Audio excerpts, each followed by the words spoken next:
As notícias de hoje são explosivas e você precisa ouvir isso. Os Estados Unidos estão preparando seu golpe mais doloroso contra o Kremlin até agora. A Polônia faz um alerta chocante. Esta é uma situação pré-guerra. E na linha de frente, um ataque perfeito de drone elimina ocupantes em segundos. Grandes ameaças, grandes movimentos, grandes consequências. Bem-vindo à Ucrânia Hoje com Zora Slavo-Kolesnikova. Vamos mergulhar nesse assunto. Os Estados Unidos estão prontos para atingir o Kremlin com seu golpe mais doloroso até agora. Donald Trump envia uma mensagem clara. A era das sanções brandas acabou.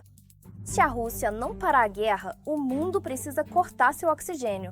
Qualquer país que continuar fazendo negócios com Moscou enfrentará sanções severas e esmagadoras. A pressão está prestes a explodir e o Kremlin sabe disso. Os Estados Unidos estão se preparando para dar o golpe mais doloroso no Kremlin. Donald Trump deixa isso claro. A era das sanções brandas acabou. Se a Rússia não parar a guerra, o mundo precisa cortar seu oxigênio. Qualquer país que fizer negócios com a Rússia enfrentará sanções muito sérias. O ZEUA, o presidente está pronto para assinar um novo pacote de sanções contra a Federação Russa. Segundo a Reuters, a Casa Branca já deu sinal verde para o Congresso. O 47º presidente vai aprovar o projeto de lei, mas apenas nos seus próprios termos. Se incluir uma cláusula que lhe garanta o direito pessoal e exclusivo de tomar a decisão final sobre impor ou não as sanções, é exatamente isso que se torna a principal moeda de troca. Para a Casa Branca e para o presidente, sempre foi importante que o pacote de sanções contenha uma cláusula garantindo ao presidente o direito de tomar a decisão final sobre as sanções. Portanto, se isso for incluído, acho que o presidente vai considerar assinar o projeto de lei, afirmou uma fonte da Casa Branca. O projeto de lei foi elaborado pelo republicano Lindsey Graham e pelo democrata Richard Blumenthal. O documento prevê tarifas de 500% sobre importações de países que compram petróleo, gás e urânio russos. O objetivo não é apenas atingir o Kremlin, mas também cortar o oxigênio de todos os parceiros de Moscou que continuam apoiando o financiamento da guerra. Neste momento, Trump está determinado a exercer pressão adicional sobre a Federação Russa, especialmente sobre o seu mercado de petróleo, de forma bastante ativa. As novas sanções de Trump podem causar um golpe devastador na economia do Kremlin. O mercado de petróleo russo corre o risco de perder seus principais compradores. Índia, China e países do Oriente Médio estão sob ameaça. Enquanto isso, Trump propõe expandir a lista de alvos e adicionar o Irã à lista de sanções, um país que ajuda Moscou a contornar restrições e fortalecer os esquemas de petróleo. Quando entendemos claramente que 60% do petróleo russo é comprado pela China e que os americanos são contra isso, é improvável que haja uma escalada. Qualquer forma de sanção, especialmente após a reunião entre Xi Jinping e Trump. Basicamente, eles tiraram um tempo de 1 ano antes de impor sanções mútuas. Muito provavelmente, parte do mercado de petróleo russo na China vai permanecer. Ao mesmo tempo, países que, por exemplo, estavam entre os principais em termos de compra de petróleo, segundo e terceiro lugares, estamos falando da Índia e da Turquia, agora estão buscando ativamente fontes alternativas de fornecimento. Enquanto no exterior eles se preparam para dar um golpe decisivo, Refai está lidando com as consequências de mais um pacote de sanções. No final de outubro, os EUAs introduziram um novo pacote de sanções contra o setor de petróleo russo. A Rosneft, a Lukoil e 31 de suas subsidiárias foram alvo de restrições. Eles já foram seriamente abalados. O mercado russo caiu drasticamente. O preço do euro realmente despencou de forma dramática. E ao mesmo tempo, sim, até hoje, existe um problema muito sério com os ativos estrangeiros, especialmente os da Lukoil. Ao mesmo tempo, já ouvimos que a empresa americana Chevron recebeu a aprovação preliminar do Departamento do Tesouro dos Estados Unidos para negociar com a Lukoil sobre a quinta dos seus ativos estrangeiros. O valor aproximado desse pacote é estimado em cerca de 20 bilhões de dólares. De qualquer forma, esses desdobramentos estão em andamento e estamos acompanhando de perto. Ou seja, precisamos entender que os ativos de que estamos falando são, essencialmente, as ferramentas pelas quais a Federação Russa vende seu petróleo. Se essas ferramentas acabarem em outras mãos, então a Rússia terá significativamente menos oportunidades de manter o volume atual de vendas de petróleo. Se Trump realmente acabar assinando o projeto de lei e os países, sob pressão dos Estados Unidos, reduzirem suas compras, o impacto nas receitas do orçamento russo será catastrófico. Nem mesmo a propaganda russa conseguirá mais esconder as verdadeiras consequências econômicas, e o Kremlin sentirá uma pressão que não enfrentou em toda a guerra em grande escala. Até vermos a versão final do projeto de lei, até que ele seja pelo menos aprovado pela maioria do parlamento americano, nessa situação não passa de, digamos,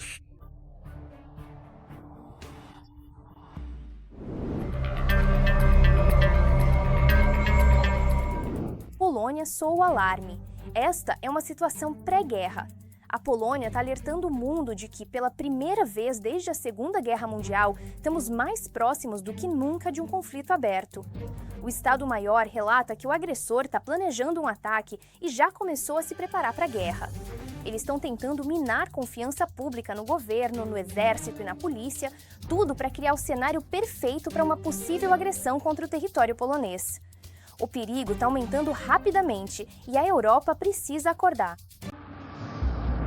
Não há necessidade de inventar coisas e, com base nessas invenções, formar uma opinião sobre a Rússia.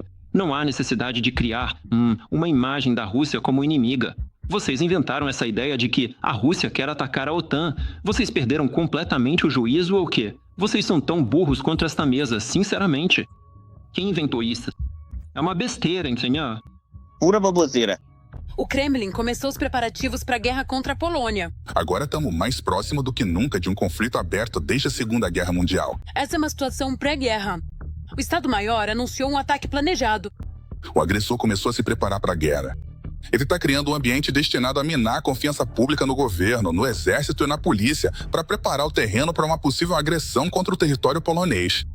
O chefe do Estado-Maior da Polônia afirmou que, recentemente, o número de atos de sabotagem e ataques cibernéticos em grande escala no país aumentou significativamente.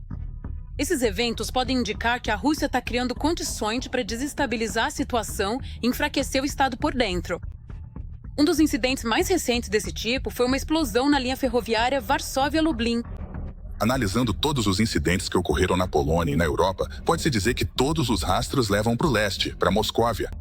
As autoridades polonesas acreditam que esse episódio e outros casos semelhantes apresentam características de operações premeditadas que podem estar ligadas às atividades de serviços de inteligência estrangeiros. A sabotagem da ferrovia na rota Varsóvia-Lublin é um ato de subversão sem precedentes, diretamente contra a segurança do Estado polonês e sua população civil. Vamos capturar os responsáveis, sejam quem forem. 2 meses antes, cerca de 20 drones russos entraram em massa no território polonês pela primeira vez. As agências de segurança da Polônia afirmaram que a ameaça representada pelos drones era mais séria do que as autoridades inicialmente acreditavam. A afirmação de que eram apenas objetos de papelão e papel não é totalmente verdadeira, como alguns sugeriram. A liderança polonesa não esconde o fato de que está se preparando para um confronto direto. Podemos responder essas ameaças de forma simétrica ou assimétrica. Temos todo o arsenal de ferramentas à nossa disposição. O analista militar e ex-oficial do SPU, Ivan Stupak, está convencido de que o Kremlin já está travando uma guerra híbrida contra a Europa. E a única questão é quando isso vai escalar para um conflito aberto. Para a Rússia, o que ela está fazendo atualmente na Europa já é uma guerra. Assimétrica, não linear, híbrida. Chame como quiser, mas ela está em andamento. A posição estratégica da Polônia entre a região de Kaliningrado e Belarus faz dela um dos países-chave para a segurança de toda a OTAN. E a própria Varsóvia desempenha um papel importante na garantia da proteção do flanco leste. Consequentemente, a defesa da Estônia, Letônia e Lituânia dependerá diretamente da capacidade das forças polonesas de responder a ameaças potenciais de forma oportuna. Tudo depende da nossa postura, se conseguiremos dissuadir o inimigo ou encorajá-lo a agir de forma agressiva. Enquanto a maioria dos países europeus passou muitos anos discutindo a ameaça potencial da Rússia, a Polônia se dedicou a uma preparação sistemática e intencional. Nas últimas décadas, Varsóvia fortaleceu significativamente seu potencial militar e o aumento de suas capacidades de defesa começou imediatamente após a anexação da Crimeia pela Rússia. Enquanto outros países esperavam para ver quem daria o primeiro passo, a Polônia agiu. Em 2024, o orçamento de defesa da Polônia subiu para 4,7% do seu PIB. Esse é o maior índice entre todos os países membros da OTAN. A modernização dos equipamentos militares e o aumento do efetivo para mais de 200 mil soldados tornam o exército polonês um dos maiores da Europa. Além disso, a Polônia se tornou um dos maiores compradores de armas dos Estados Unidos. O país investiu cerca de 50 bilhões de dólares. Sem os Estados Unidos, não existe aliança. Precisamos gastar mais com defesa, não para substituir os americanos da Europa, mas para mantê-los aqui. O povo polonês está cansado da guerra que acontece no país vizinho. Como resultado, houve um agravamento nas atitudes em relação aos ucranianos entre eles. O ministro da Defesa da Polônia afirmou que as pessoas não estão enxergando o verdadeiro inimigo, e aqueles que incitam contra a Ucrânia estão agindo contra a Polônia. Isso deve ser valorizado e respeitado, não usado para incitar hostilidade contra ucranianos ou fomentar sentimentos anti-alemães. O chefe do Estado-Maior da Polônia pediu a criação de uma Guerra Fria 2.0 para grandes investimentos em defesa e para deixar claro a Moscou que qualquer ataque à OTAN será respondido de forma decisiva. Agora, no entanto, o futuro dos países europeus depende da prontidão da OTAN para se defender.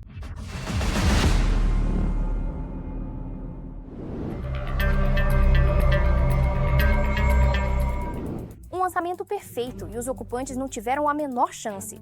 Um operador de drone da Brigada Mecanizada Independente de 100 toneladas acerta um golpe incrível. Uma granada cai exatamente em uma trincheira cheia de soldados russos. Um deles tenta jogá-la para fora, mas falha. O resultado? Vários ocupantes eliminados em segundos. Esta é a guerra moderna. Drones de precisão e zero margem para erros. Um operador de drones da 110ª Brigada Mecanizada Separada lança com perfeição uma granada em uma trincheira ocupada por soldados russos. Um deles tenta lançar o explosivo, mas não consegue a tempo. Como resultado do lançamento bem-sucedido, vários ocupantes foram eliminados. Exatamente assim que a guerra moderna se parece hoje em dia. Na verdade, praticamente não há assaltos ou ataques frontais com veículos. Os drones colocaram um fim à guerra de posições. Esse foi o título de um artigo publicado pelo veículo americano Político. O combate na Ucrânia já não se assemelha à guerra de trincheiras da Primeira Guerra Mundial. Em vez disso, os drones apagaram a linha de frente contínua, criando uma zona de morte. Como resultado, formou-se uma zona cinzenta de caos que se estende por cerca de 20 quilômetros a partir da linha de frente, onde drones caçam soldados. Os feridos são deixados para morrer, já que evacuá-los é extremamente difícil e entregar munição, comida e água para as tropas em combate é quase impossível. O céu sobre a zona cinzenta está encoberto pela fumaça dos drones. Os Vantes estão equipados com imagens térmicas, câmeras, bombas e canhões, e alguns ficam à espreita por horas nas estradas, esperando veículos militares passarem. Ao mesmo tempo, há uma caçada aos pilotos de vans, que estão sentados a dezenas de quilômetros de distância. Entramos em uma guerra de drones contra drones. Agora, drones podem armar emboscadas, interceptar sistemas logísticos inimigos e interromper linhas de suprimento. Além disso, ficou mais difícil manter posições. Se você for detectado, todo o armamento da área será imediatamente direcionado para sua destruição. Pavel Paliza, coronel das Forças Armadas da Ucrânia. Páginas públicas militares russas estão citando este artigo, mas, como sempre, do jeito deles. Aqui está um exemplo da propaganda russa, onde se afirma que os drones russos não dão trégua às forças armadas da Ucrânia, embora na realidade seja exatamente o contrário. Por causa dos drones russos, os soldados ucranianos são forçados a permanecer em suas posições por semanas. Os drones tornam a evacuação, a rotação e a entrega de munição e comida extremamente perigosas.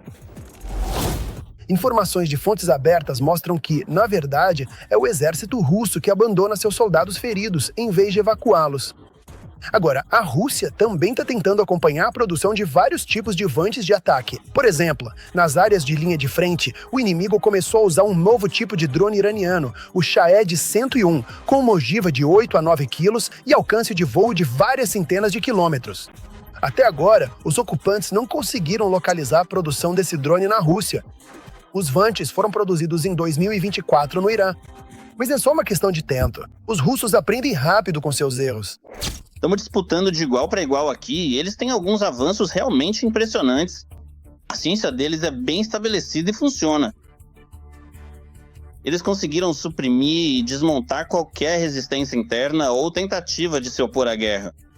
E é por isso que eles têm esses avanços e a máquina está funcionando. Eles estavam se preparando para a guerra. Eles compraram, melhoraram os Shaheds. Fizeram lancetes a partir de drones israelenses. Os drones se tornaram tão eficazes que até empurraram a artilharia para longe da linha de frente e tornaram quase impossível usar veículos blindados para abastecer as tropas. Os drones passaram a ser úteis para entrega, evacuação, reconhecimento de combate e mineração remota, tarefas que antes geralmente eram realizadas por pessoas na guerra. Apesar das diferentes capacidades de recursos, atualmente a Ucrânia tem paridade com a Rússia em drones na linha de frente e, em algumas áreas, até possui vantagem. Mas o desenvolvimento desse componente militar não para nem por um minuto. É isso. Por hoje no Ukraine Today. Se você quer a verdade mais alta do que as mentiras do Kremlin, curta, compartilhe e se inscreve. Seu apoio nos mantém na linha de frente da informação.